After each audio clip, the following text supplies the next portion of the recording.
Hello friends. This is a countermeasure I hadn't seen before, and it involves an invader launching himself at a mosquito to tackle it.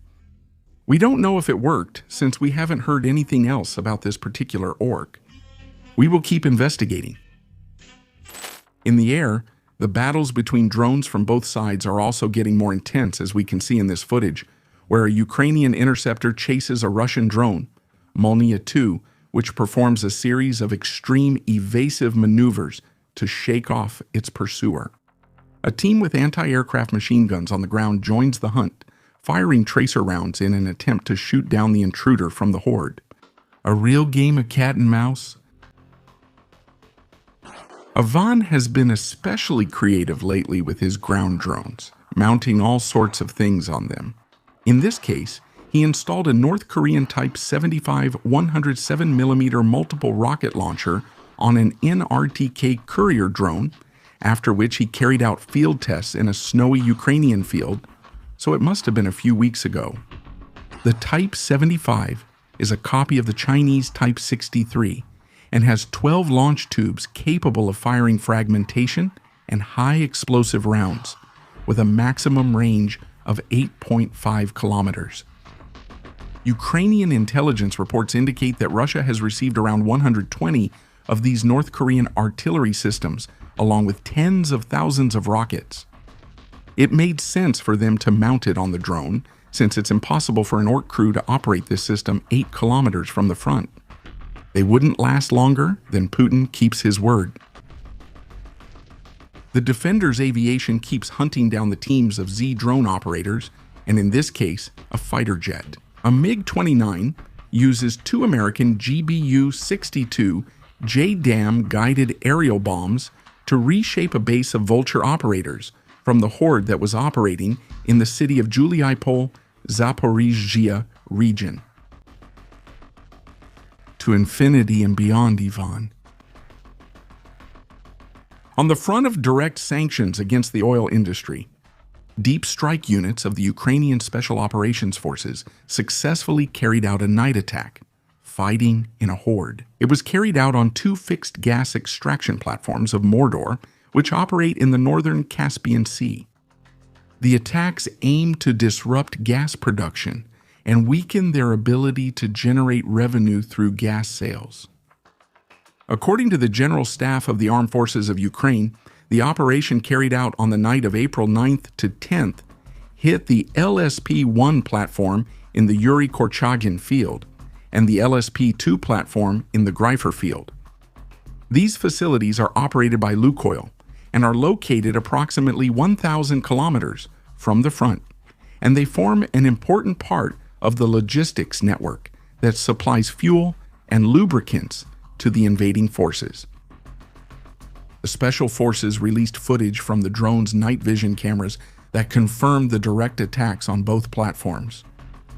The video shows precise hits amid defensive fire, including visible tracer rounds and the launch of man-portable anti-aircraft missiles from the platforms.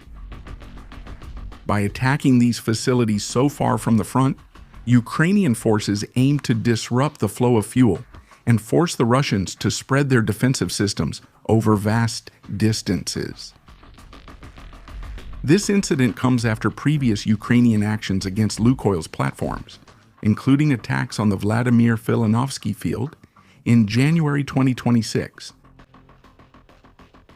Over the past 10 days, the Defender's Special Operations Forces have carried out a coordinated series of mid-range drone attacks against military infrastructure. The invaders' critical infrastructure in the occupied regions of Luhansk, Donetsk, and Zaporizhzhia, hitting ammunition depots, supply centers, fuel storage facilities, logistics hubs, and equipment repair bases, with the aim of disrupting Russian supply lines and undermining their ability to sustain operations at the front. By striking positions located far behind the front lines, Ukraine seeks to create logistical black holes for the Mordor forces, forcing them to divert resources and overload their already saturated supply lines, and to lessen the intensity of artillery strikes and mechanized assaults on the front. The shortage of ammunition and fuel in the rear depots directly limits the offensive pace of the horde, especially on the Donetsk and Zaporizhia fronts.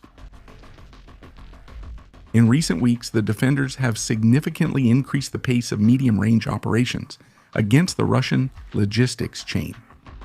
The Ukrainian commander-in-chief, president of the Special Operations Forces, of the Special Operations Forces of the Defenders, Operations of the Special Operations Forces of the Defenders, 350 medium-range attacks just in March, including 143 raids against logistics facilities.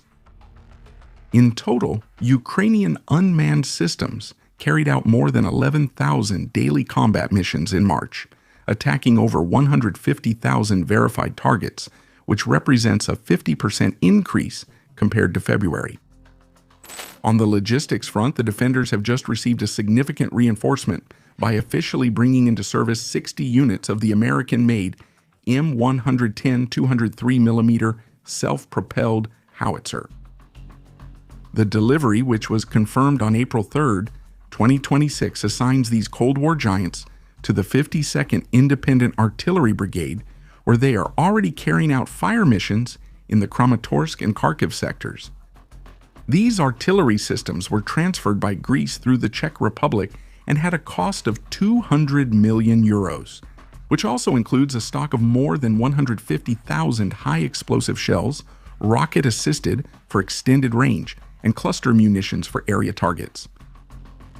The arrival of the M110A2 fills a tactical need for Ukraine, whose current fleet of two S-7 Pion 203mm guns from the Soviet era has long exceeded its service life. Additionally, the 203mm shells have significantly greater destructive power than the standard 155mm artillery shell, which makes it ideal for destroying reinforced command posts, concrete fortifications, and dense concentrations of troops. Additionally, they are already used by the Pion, so the defenders have an ample supply of ammunition for these howitzers. It will allow the two S-7S to be withdrawn for maintenance and recovery, as well as significantly increase the firepower of KIV's artillery. Speaking of Pions, on March 12, a Mosquito from the 44th Motorized Rifle Brigade, a howitzer of this type from the Horde, was found, which was stored in a warehouse in Donetsk. So he proceeded to apply the standard neutralization procedure, destroying the unit's hydraulic arms. Good luck getting that baby back into action. Once again on the culinary front, the chefs of the 228th Support Battalion are among the unsung heroes of this war. Here they tell us that they serve a large number of people, so the work must follow a specific schedule. The menu is diverse and they constantly create new dishes to keep things interesting. They can also prepare anything brought to them. The ingredients are good and fresh: meats, vegetables, fruits. He never needs to reuse leftovers or substitute any ingredient because everything is available. People are on their feet all day and have a lot of work, so they should eat properly, not just quickly. They try to make the food taste homemade. So that people don't leave hungry. I think people work better when they feel that someone is caring for them. And it's nice when they thank you, smile, and ask for more. That's when I know I did my best. I share with you this story that talks about how the defenders have a solid logistics chain that also takes care of each one of them. Enjoy your meal, heroes. If you want to see additional content about the war in Ukraine, I invite you to visit our two new channels, where we present information about the war in a different format. Don't forget to check them out. Remember to visit our Patreon, where for just $1 you'll have access to a large number of uncensored videos and documentaries. Lastly, visit our store, where you can find items inspired by some of Ukraine's most outstanding units. Carry history with you, and with every purchase, you'll be supporting the United 24 program, which directly supports reconstruction programs, aid to the civilian population, and defense. Remember to like and subscribe to the channel